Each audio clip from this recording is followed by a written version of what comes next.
कोई भी नई चीज सीखना, चाहे वो गिटार बजाना हो, एक नई जबान हो या फिर कोडिंग, कितना एक्साइटिंग होता है ना? लेकिन ये सफर अक्सर फ्रस्ट्रेशन और कंफ्यूजन से भी भरा होता है।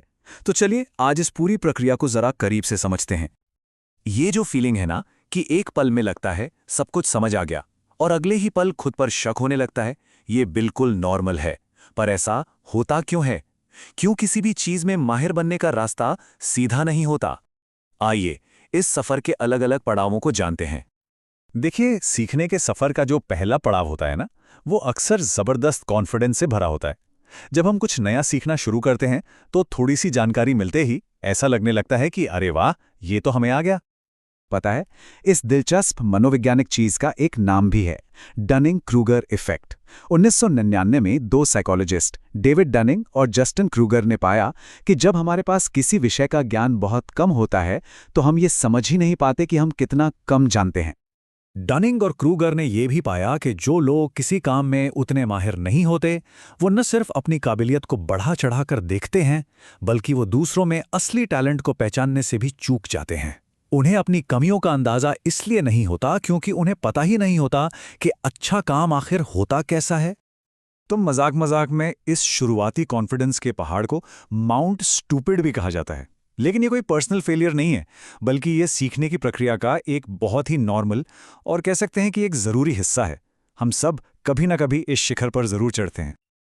अब जब पहाड़ पर चढ़े हैं तो गिरावट तो तय है। जैसे जैसे हम और सीखते हैं, हमें एहसास होने लगता है कि ये सब्जेक्ट कितना बड़ा और कॉम्प्लेक्स है, और बस यहीं पर हमारा सारा कॉन्फिडेंस टूट जाता है और हम सीधे आत्मसंदेह की घाटी में जा गिरते हैं। इस घाटी में जो चीज़ हमें अक्सर फंसा कर रखती है, वो है एक फिक्स्ड माइंडसेट। ये वो सोच है जो कहती है, शायद मैं इस काम के लिए बना ही नहीं हूं, या ये मेरे बस की बात नहीं है। इस सोच को बदलने का पहला कदम है ये पहचानना कि ये सिर्फ एक विश्वास है, सच्चाई नहीं। इस मानसिकता को एक कहानी से समझते हैं। सोचिए, एक बहुत बड़ा विशाल हाथी है जो सिर्फ एक पतली सी रस्सी से बंधा हुआ है।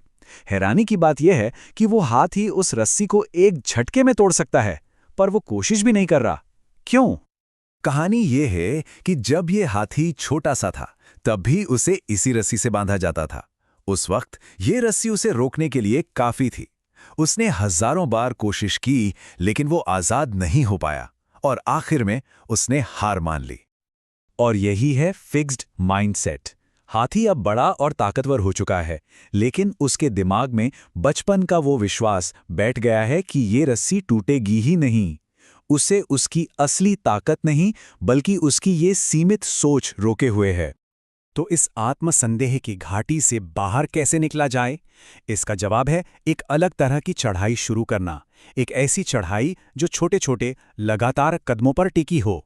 यही असल में प्रगति का रास्ता है। और उस चढ़ाई के लिए हमें चाहिए एक ग्रोथ माइंडसेट। ये फिक्स्ड माइंडसेट का ठीक उल्टा है। ग्रोथ माइंडसेट वाले लोग ये मानते हैं कि कोशिश और प्रैक्टिस से किसी भी काबिलियत को बढ़ाया जा सकता है। वो मुश्किलों को सीखने का एक मौका समझते हैं। ग्रोथ माइंडसेट की अहमियत एक और कहानी बहुत अच्छे से समझाती है। एक लकड़हारा था जो घंटों से एक पेड़ काटने की कोशिश कर रहा था, लेकिन उसकी कुल्हाड़ी की धार चली गई थी और उसे कोई खास कामयाबी नहीं मिल रही थी। पास से गुजर रहे एक आदमी ने उसे देखकर कहा, भाई रुककर अपनी कुल्हाड़ी पर धार लगा लो। लकड़हारे ने जवाब दिया, मेरे पास टाइम नहीं है, मुझे ये पेड़ काटना है। ये एक आम गलती है ना? हम काम में इतने बिजी हो जाते हैं कि अपने हुनर को बेहतर बनाने के लिए वक्त ही नहीं निकालते। खैर, समझाने पर वो मान गया और उसने अपनी कुल्हाड़ी तेज की, और फिर क्या था, पेड़ काटना अचानक बहुत आसान और तेज हो गया। ये कहानी हमें सिखाती है कि अपने औजारों मतलब अपने स्किल्स को बेहतर बनाने में लगाया गया समय कभी बेकार नहीं जाता। इस कुल्हाड़ी तेज करने की फिलॉसफी के लिए जापान में एक बहुत ही पावरफुल कॉन्सेप्ट है, काइजेन। इसका मतलब है निरंतर सुधार। ये इस विचार पर आधारित है कि बड़े बदलाव करने के बजाय अगर रोज छोटे छोटे लगातार सुधार किए जाएं, तो उससे बड़े और टिकने वाले नतीजे मिलते हैं। काइजेन को लागू करने का एक सिंपल सा तरीका है PDCS साइकिल। प्लान करो, चेक करो और फिर एक्शन लो। मतलब एक छोटा सा लक्ष्य बनाओ, उसे पूरा करो, देखो कि नतीजे क्या रहे और फिर उसके आधार पर सुधार करके अगला कदम उठाओ।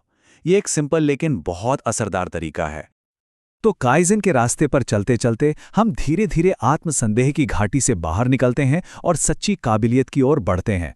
और यहां हमें डनिंग-क्रूगर इफेक्ट का एक और मजेदार पहलू देखने को मिलता है। ये सुनने में थोड़ा अजीब लगेगा, लेकिन जो लोग सच में किसी चीज के एक्सपर्ट होते हैं वो अक्सर अपनी काबिलियत को कम आंकते हैं। वो ये मान लेते हैं कि जो काम उनके लिए आसान है वो तो शायद दूसरों के लिए भी उतना ही आसान होगा। रिसर्चर्स ने इसे बहुत अच्छे से समझाया है। मतलब जो नया सीखने वाला है वो खुद को लेकर गलतफहमी में है, जबकि जो एक्सपर्ट है वो दूसरों को लेकर गलतफहमी में है ना कमाल की बात।